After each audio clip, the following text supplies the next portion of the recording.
Okay.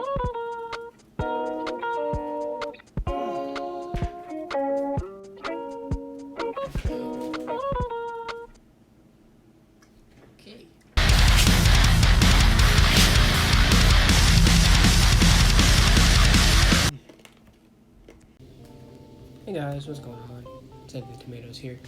I'm gonna be trying something a little different today, something new. Hopefully you guys enjoy it.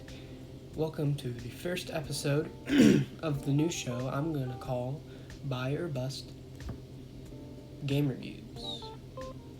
Yeah. Before we get started, I'd like to say that in no way, shape, or form am I sponsored by the game I'm going to be reviewing today. This is just going to be an honest review. There are going to be good comments about this game, and there are going to be bad comments about this game. Now, take my advice with a grain of salt. Ultimately, it will be your decision. And with that being said, let's get on with it.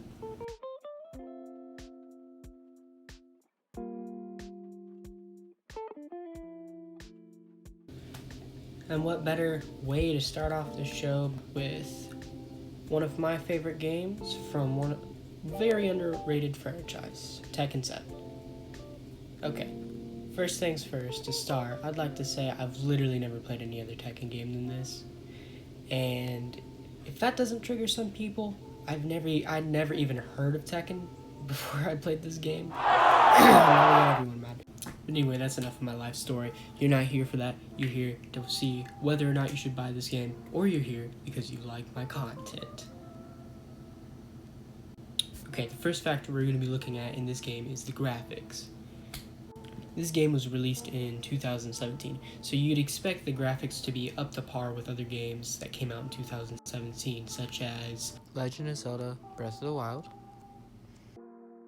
or Super Mario Odyssey, you know, two Switch games that look incredible, that are stored on cartridges. So there's no way that this game, stored on a disc, came out in 2017, would have worse graphics than these games, right? If anything, it should have better graphics.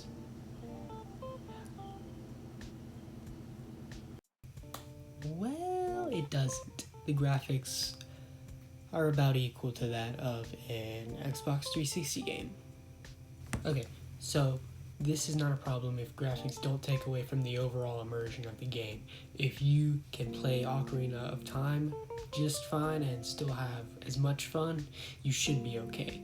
But I'm going to put up some gameplay and I'll let you decide. Okay, the second thing we're going to be looking at today is overall playability. This game, oh my lord, this game is super playable. Like, the replayability value of this game is insane. You can go back to it anytime you want, just jump in.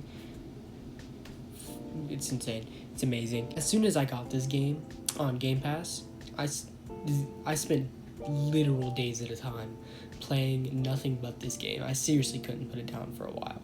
After I beat the story mode, I found that I had racked up an insane amount of fight money, which is the in-game currency, and I was able to customize the roster of characters, which we'll get into in a minute, to an insane amount. If I wanted to make someone look like freaking Santa Claus, then I make them look like freaking Santa Claus. I've spent hours on the freaking customization screen. Isn't that basically the same thing as playing dress up? No one asked you. Sorry about that. I got kind of went on a tangent there. Anyway, my main point is the game is super playable and super addictive. Okay. Next point we're going to be looking at is characters. Don't even get me started on how many characters there are. Want to play as a bear? There you go. You can play as a bear. There. What more do you want? I might as well just end the video.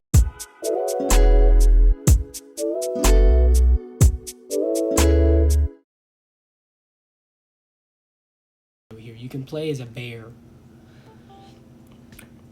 Not only that, but you can customize these characters, like I mentioned earlier, so they're practically a different character than the original.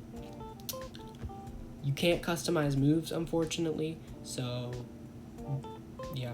But looks, again, you can make someone look like Santa Claus. You want to make them look like a Super Saiyan? Do it.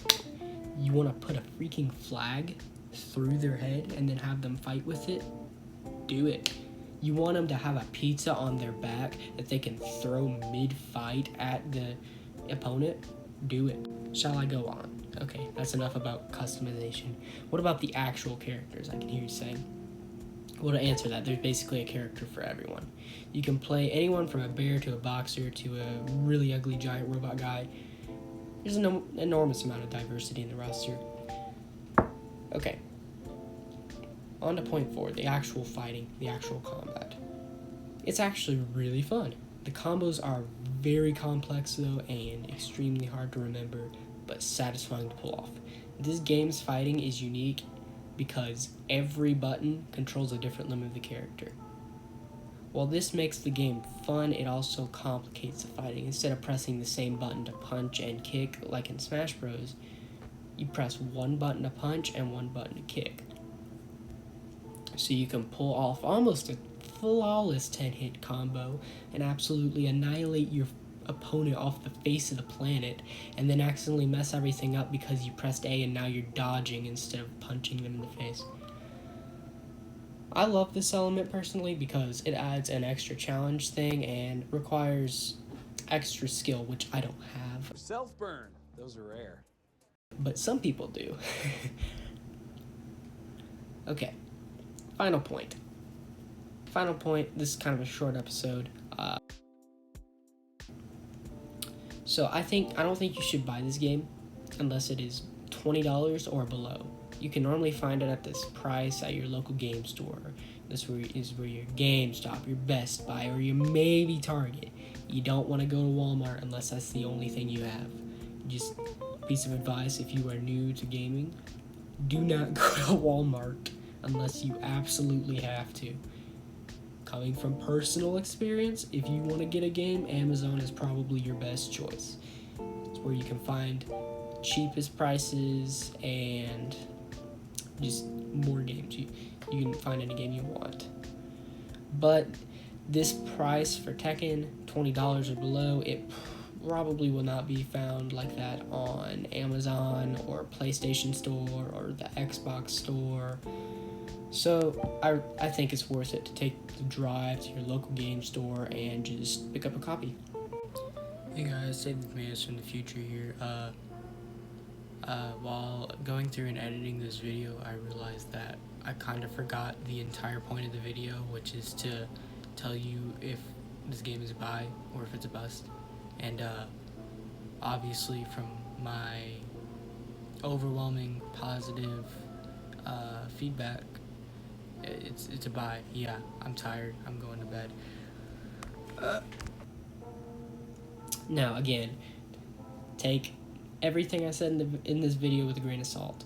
This is just a review, really short review, but it is a review nonetheless, and I'm just hoping to help someone who is thinking about buying the game but is kind of on the edge. So anyway, that's gonna do it. Let me know if you found this review helpful in the comments down below, and I will see you in the next episode. Now, one thing you gotta do before we leave is you gotta hit like and subscribe, so that way I know that you like this content and you want to see more of it. Leave a comment what game I should review next, and I will see you then.